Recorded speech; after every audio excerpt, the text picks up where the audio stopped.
Hi there, welcome to this video. It is with the utmost pleasure that I congratulate you on being here. My name is Lawrence. I live here in South Africa. I'm one of two business partners. My partner lives over in Australia, and with him together we want to congratulate you on taking the opportunity to come and view what we have in store for you here. Firstly, what I would like to get across is I want to just stop you dead in your tracks and make you understand that the first thing that you need to understand about us is that we want to do things differently. Alright, we want to be real with you, like normal individuals, because that's what we are. We're normal human beings. I know that by this time, if you have been online for over 3 months or so, you most probably have been schemed and scammed into all sorts of business opportunities, using all sorts of tools and resources and all sorts of stuff, with the end goal in mind of making more money. So with that said, I do understand where you're coming from. I know exactly what you've been going through, because over 8 years ago when I started online, I went through the same things. I spent over 100 grand trying to build success online, and I just couldn't attain it. Now, after years of struggling and failure and building of skill and learning what to get involved in, what to do and what not to do, finally we have reached a point of building multiple 6- and 7-figure businesses. So what we want to do here is, number one, be real with you. We do not want to do hype. We do not want to go into all sorts of, do nothing and make millions of bucks by next week this time. In reality, that stuff just does not work. And I know that you're fed up of hype. What you want is, you want something real. Something where people are actually making money, where people who get in there and understand the business opportunity, get the skills that they need to learn, and get informed as to how things work online and globally and financially, in order for you to benefit from it. Alright? So with that said, what we're going to do, as you can see on this page, there's another video that'll be out for you and available for you to watch tomorrow. Alright? Today's video is clearly here, or is mainly here for us to inform you about things. We want to teach you with regards to money. Our main business is revolving around the precious metals industry, and that is why we can truly say with the utmost pleasure and sincerity that it's a real business with a real product, which is obviously gold. Gold. Now with that in mind, if you think back about your own past, I've got a few questions that I'd like to ask you, and that is, number one, are you happy where you are at the moment? Alright? Are you truly satisfied with what you have attained? How many times have you been failing before? How many times have you been scammed? How many times have you been promised, the world online, and then in reality you just don't reach, the levels of success that you would have hoped for? Because in the beginning, when anybody comes online, it's not necessarily their goal to now start making 100 grand a month, In reality, it is just making a few extra $100 or a few $1,000 extra to make, the daily lifestyle a little bit easier, to pay your bills, to get rid of some debt, to finally put a smile on some of your loved ones. But unfortunately, people get online and they get told all sorts of stuff by marketing gurus, and with that they basically keep you running around in circles. So if you truly want to step outside of that scenario once and for all, then I ask you to pay attention to what we're going to do. You are not going to find more real individuals with a more real team of members on the inside that actually do care and actually want your success. Mike is going to go over the difference between currency and money with you. So he's going to share with you exactly what the difference is between currencies and money. Since our business is involved in the precious metals industry, it is something that you really want to tap into, because it will change your whole life. It is something real. It is something that everybody knows and wants. It has been something that's stood the test of time for thousands and thousands of years. Alright? So here we don't sell magic potions, pills or lotions or funny software or all sorts of guru stuff. Alright? Here we do the real thing. We deal with a real product, which is real money. Alright? So do take the time to pay attention for the next 28 minutes, and after that I will be back just to share, one or two things with you again. All right? See you after this. Your true wealth is your time and freedom. Money is just a tool for trading your time. It's a container to store your economic energy until you're ready to deploy it. But the whole world has been turned away from real money and has been fooled into using currency. A deceitful impostor that is silently stealing your two most valuable assets, your time and your freedom. Welcome to the rabbit hole. We are entering a period of financial crisis that is the greatest the world has ever known. The wealth transfer that will take place during this decade is the greatest wealth transfer in history. Wealth is never destroyed, it is merely transferred, and that means that on the opposite side of every crisis there is an opportunity. The great news is that all you have to do to turn this crisis into your great opportunity is to educate yourself. I believe that the best investment that you can make in your lifetime is your own education. Education on the history of money, education on finance, education on how the global economy works, education on how all of these guys, the central bankers, the stock market, how they can cheat you, how they can scam you. If you learn what is going on and how the financial world works, you can put yourself on the correct side of this wealth transfer. Winston Churchill once said that the further you look into the past, the further that you can see into the future. This program is all about creating your own crystal ball, being able to gaze into the future, being able to change this crisis, the greatest crisis in the history of mankind, into your great opportunity.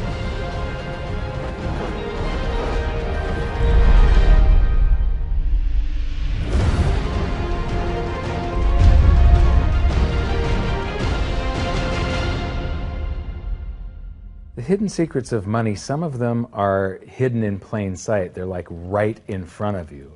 The way the monetary system works is something that isn't actually hidden away from all of us. It's out in the open, but it's complex and people just they can't see how it works. It's hard for them to imagine that we're living in such a hoax.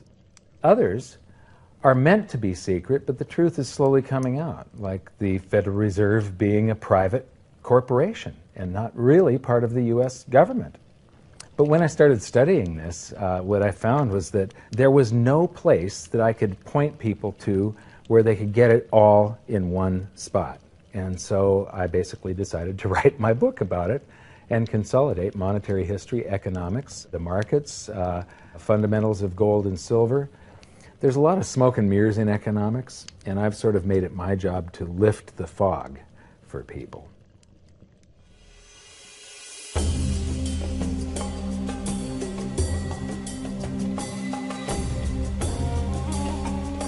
Welcome to Egypt.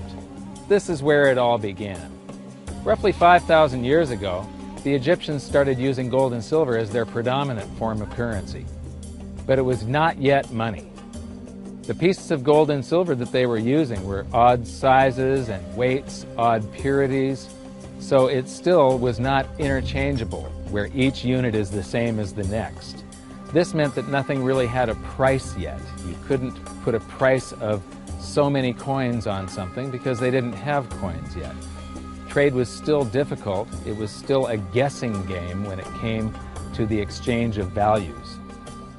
One of the reasons that we are in the financial mess that we are today globally is that people do not understand the difference between currency and money.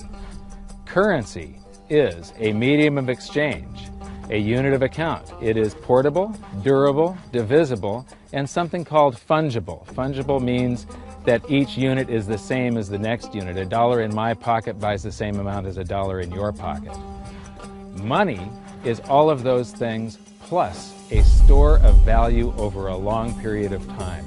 Even financial planners, bankers, your accountant, they don't understand the difference between currency and money.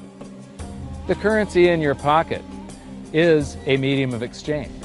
It's a unit of account because it's got numbers on it. It's somewhat durable, it's portable, it's divisible in that you can make change, and it's fungible. A dollar in my pocket buys the same amount as a dollar in your pocket.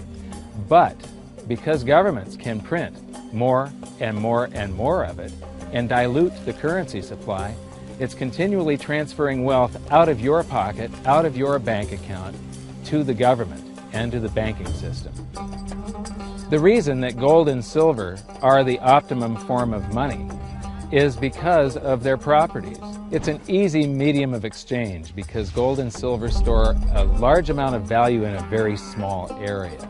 It's a unit of account. Pure gold has the same value all over the planet. So an ounce of gold buys the same amount here in Egypt as it would in China or in the United States. It's durable. The same gold that Egyptians were using in trade 5,000 years ago is still here with us today. It does not corrode. It's divisible. You can make change with it. It's very portable. You could use something like oil as money. It's just that you can't carry around a barrel of oil on your back. It's fungible. Pure gold is the same wherever it is on Earth. Pure silver is the same wherever it is on Earth.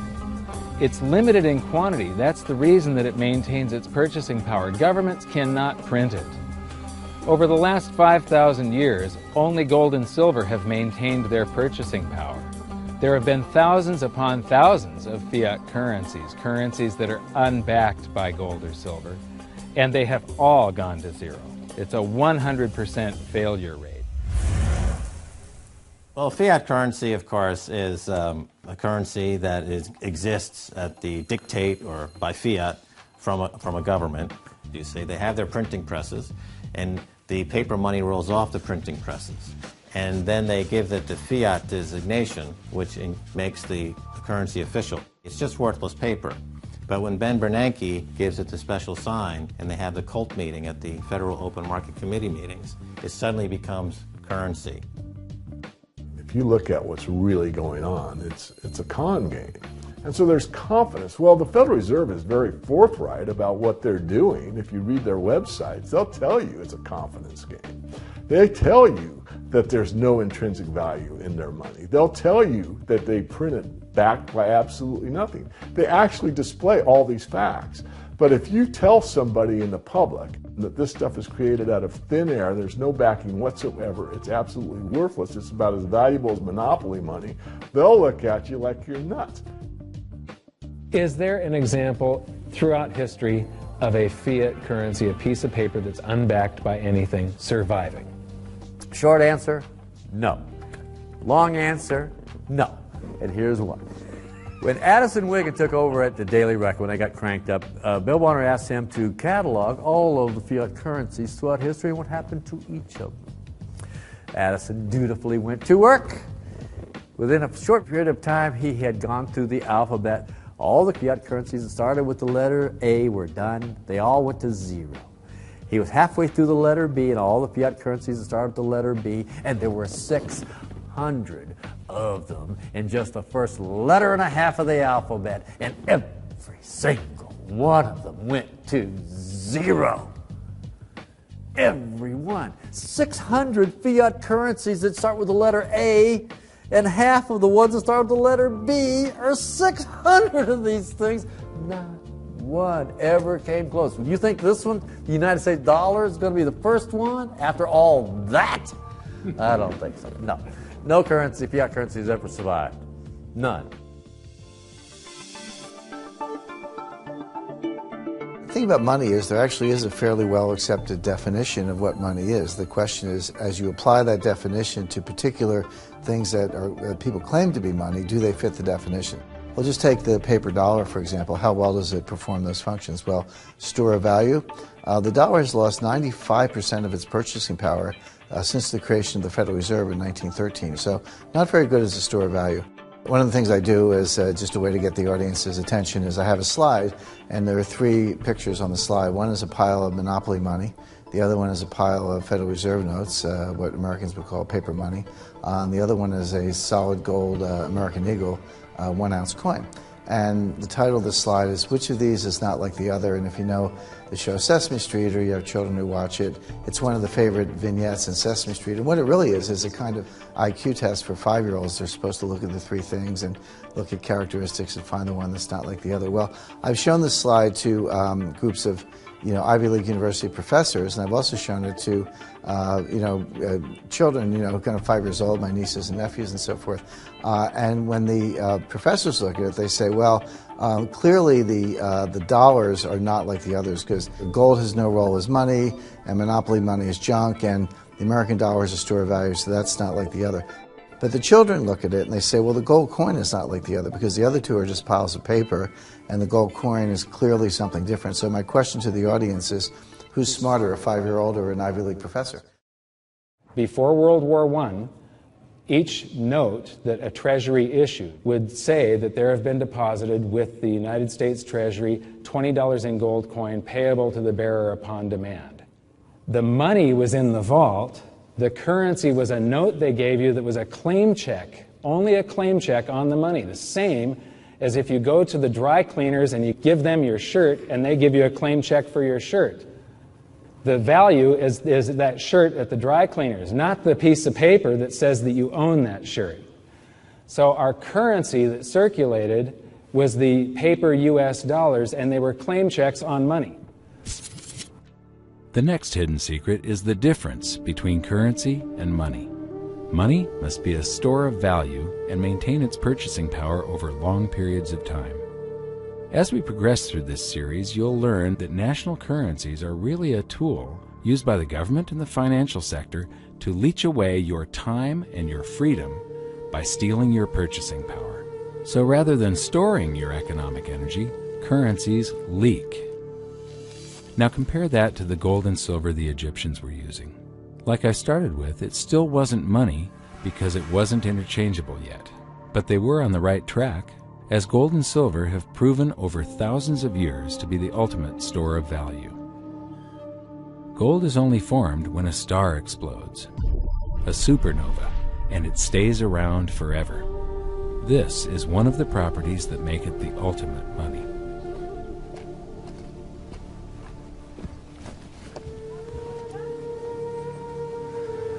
People are amazed that after 5,000 years, the pyramids are still here. But what I'm more amazed at is that the currency that the people that built this were using, that currency, that gold and silver that they were using in trade on a daily basis, is still around today. It may have been melted down and re-refined, and it's in a coin or a bar or in some piece of jewelry, but it's still with us today, and it still purchases something. Yes, it is the ultimate money because there is nothing else even in the same league. It's divisible, it's permanent, it's a store of value, it's a unit of account. It's got everything you want out of money, but it doesn't go away, and it can't be increased. That is what makes gold the most beautiful money of all. What more could you ask out of a money? It keeps governments under control. You can maintain a solvent system. Governments don't like gold at present because they're getting away with the fiat currencies, and they'll do everything they can to discredit it as an asset class. I mean, my goodness, gold has outperformed the Dow Jones Industrial Average in each of the last 7 years, yet it's not considered a legitimate asset class. Why? Again, it's the fear that maybe gold will be imposed on the system, that it will constrain government ability to spend beyond its means. They can't print it. They can't print it, no. The proper definition of inflation, I use Milton Friedman's definition. Inflation is an expansion of the currency supply. Deflation is a contraction of the currency supply. If you expand the currency supply, eventually prices will rise.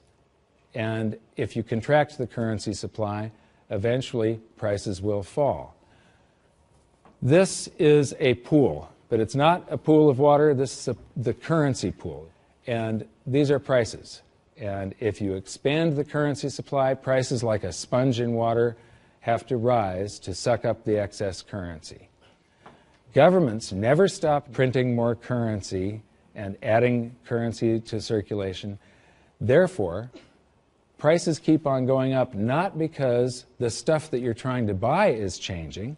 The real estate doesn't change. What has changed is the currency purchases less and less. It's the currency going down, not prices going up. The truth is, what we have that makes our world work right now is a big story. None of it's real. It's all just promises. And if you think about it, that's how currency began to work in the beginning. You know, before we had currency, we had barter. I'll give you 3 coconuts and you give me 4 fish, because that's kind of a fair exchange on coconuts to fish. But that got complicated, so we had to invent this thing called money to be a divisible, portable medium of exchange. And the challenge is that we lost that a long time ago when we lost having things of value be our currency. And now we have this thing called numbers and accounts. But trust me, it is not real. It's a big made-up story. One of the biggest make-believe stories ever is called quantitative easing, which sounds complex, but it's really just a smoke and mirrors term for currency creation. QE started with the banking bailouts back in 2009. This currency was created out of thin air and then given to the banks, who paid themselves record bonuses in reward for crashing the world economy. This is a global phenomenon, but all you have to remember for now is that whether it's QE bailouts or stimulus programs, these are all just voodoo, hocus-pocus terms for increased currency creation. I believe gold and silver will reassert themselves as money. And when they do, there just isn't enough. And their purchasing power is going to go up many, many, many times. Egypt is an amazing place. There's a franticness about it, and utter chaos, especially like the traffic. But when it comes to like all of the merchants that are trying to get every last dime out of you, you get fleeced to the point where you come back with an empty wallet. But you know what? They're amateurs compared to Wall Street. In the past several years, I've spoken in many countries about the crisis that's coming, and a lot of people think that they're going to be okay in their country, that it's only going to happen to the United States or maybe the United States in Europe. But what they don't realize is that this is a global phenomenon. I got to show you something here. This is base currency in the United States. This is the number of paper dollars that exist, basically. It took 200 years to go from no dollars in existence to 825 billion. And then we had the bailouts, and then we had QE1, quantitative easing 1, then QE2, and then we had QE3, and then QE4, and then soon we're going to have QE57 and QE382. And it isn't just here. This is what the Canadian currency supply looks like. This is Australia, South Africa, Russia. Now, this starts out in just the year 2001, and this is like 18 times more currency in existence in a little over a decade. Here's Singapore, same story. Look at that, since the crisis, just bam. India, China, every government on the planet is doing this insane deficit spending and expanding their currency supplies, doing bailouts, and history shows that there is no example of this turning out well. It is sometimes amazing that we haven't experienced more inflation than we have. If they keep expanding the money supply so vastly, why aren't our prices growing faster than they really are? And the answer is that a good chunk of the money that the Fed created has been shipped overseas. I remember early in my research, I heard this expression that the Americans have exported their inflation. I thought, what is that? How can you export your inflation? Put it in a box and send it out? What do you do? Well, now I understand. You export your inflation by simply sending all these dollars that you created to these other countries, and then they send you their refrigerators and their cars and whatever, their TV sets. So you get hardware, and they get little pieces of paper. It's a great deal for the American people for a while. For a while. Sooner or later, all of those pigeons come home to roost. When the time comes, as it looks like it's now coming, when the rest of the world is saying, we don't want to play this game anymore. Uncle Sam's dollars are just becoming worthless. There are too many of them. We've got to find something else other than American dollars. Then those dollars start to come back to America. People say, we don't want them anymore. What do we do with them? Once this revs up and we've got this little trickle of money coming back that we previously exported, once it becomes a flood and it starts to rush back, now we are getting our former exported inflation brought back to us, and then we'll see the quantity of money inside the United States grow much more rapidly even than the Federal Reserve can create it, because we're getting a previous money back. And that's when we will really see the tanking of the U.S. dollar in terms of what it will buy. During the second round of quantitative easing, global food prices went up 60%. And this created a humanitarian disaster for the 2 billion people on Earth who live on less than $2 a day. These people were hungry to start with, they became hungrier, and some of them started overthrowing their governments in North Africa and around the Middle East. So quantitative easing was the spark that ignited the Arab Spring. So that's it. When you create money, you get some sort of inflation.